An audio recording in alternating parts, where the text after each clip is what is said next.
So next we have our Shelli rant.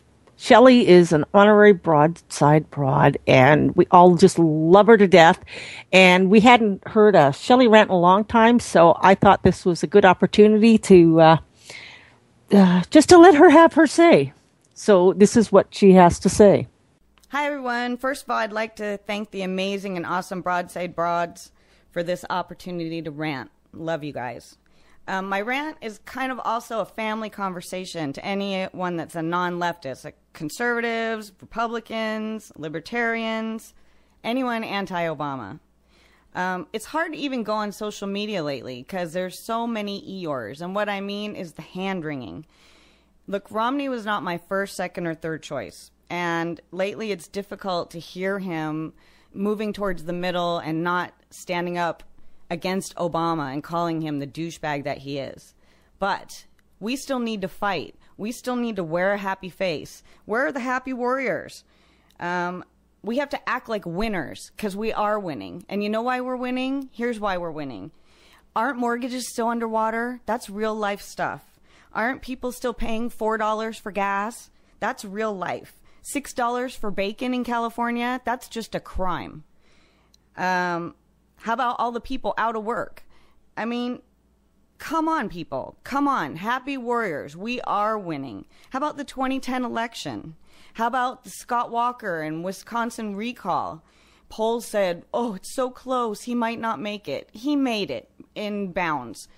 How about Chick-fil-A? That wasn't on the news. Nobody organized that. That was grassroots. That was us pulling together, word of mouth. Go to Chick-fil-A. And when Chick-fil-A in Hollywood has a line wrapped around it, you know something's going on. Also, we have the debates coming up. That is going to be extremely telling. And for God's sakes, we have Jenna Jameson on our side, okay? Who are the winners again? We are. I know you can start feeling people are stupid and unaware and more worried about watching TMZ and MTV awards than being politically active. But you know what? They're hurt by this stuff. They're hurt by $4 gas. They're hurt by not being able to buy stuff. They're hurt by not being able to save money. And they're going to vote. They're going to think about that, and they're going to vote accordingly. So stop listening to the talking heads and the consultants and the pundits. Just live in real life. Live in the real world. We know what's going on, and it's Obama's fault, and we're not going to take it anymore. So it's going to be fine. We're going to be fine. We're going to get him out of here. But we need happy warriors. We need you to laugh in the face of leftists. When they come up with all this crap that's completely insane, you know what? Don't even fight with them. Laugh at them. Laugh. Laugh. Laugh heartily.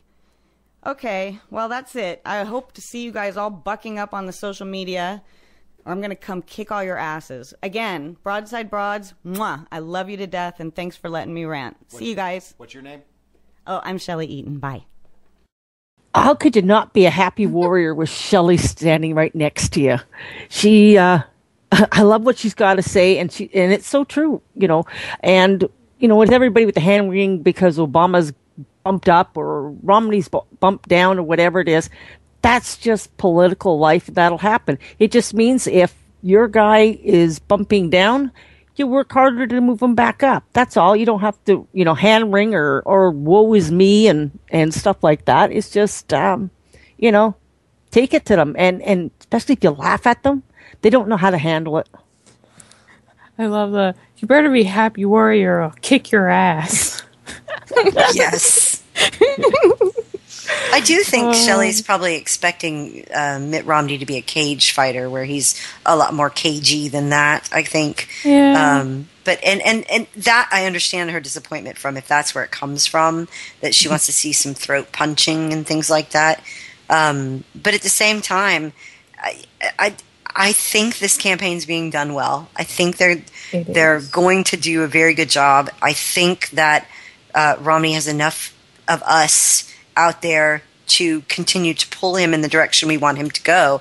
And I don't think he's that far off of where people would ideally like him. I think he can be moved there. I would suspect that he is more likely to listen to what the customers want, what we want, because we're hiring him to provide a service.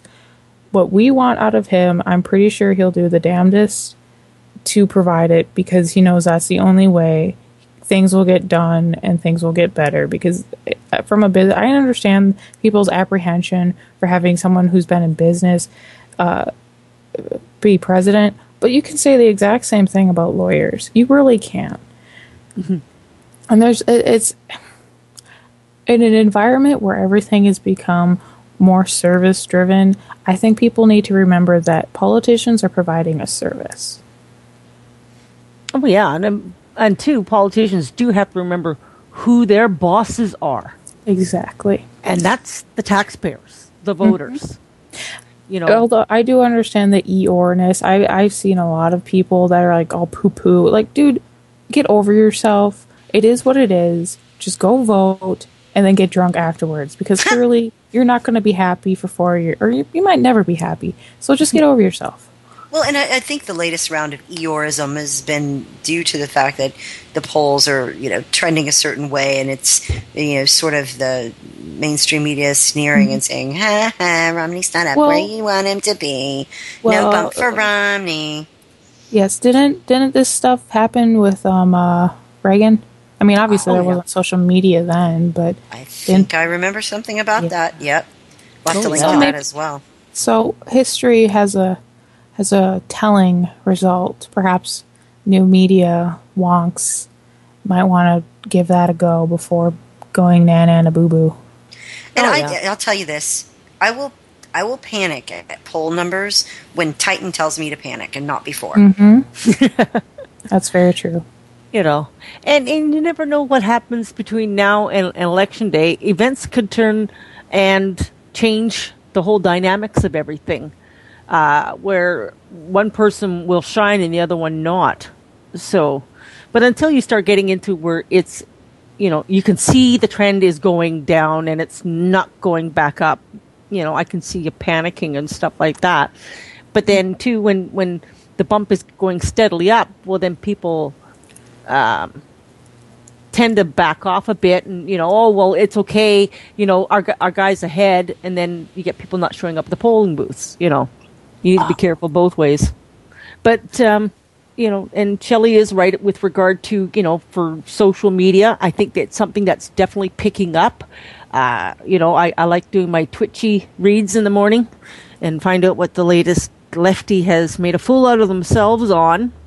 But watching those on the right, kick back, and we're doing a pretty good job on it too.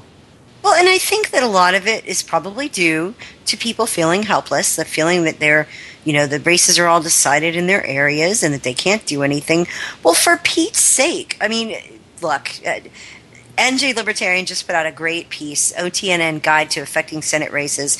People need to go to OTNN, check that out. There's a lot of great suggestions that people can do, really simple things to get involved. So, take a moment, look through that, see if there's something you can do. Stop feeling so helpless. Get off your butt and do something. Oh, I know. And, nothing, if you don't get involved and you don't get out and vote, I don't want to hear boo out of you.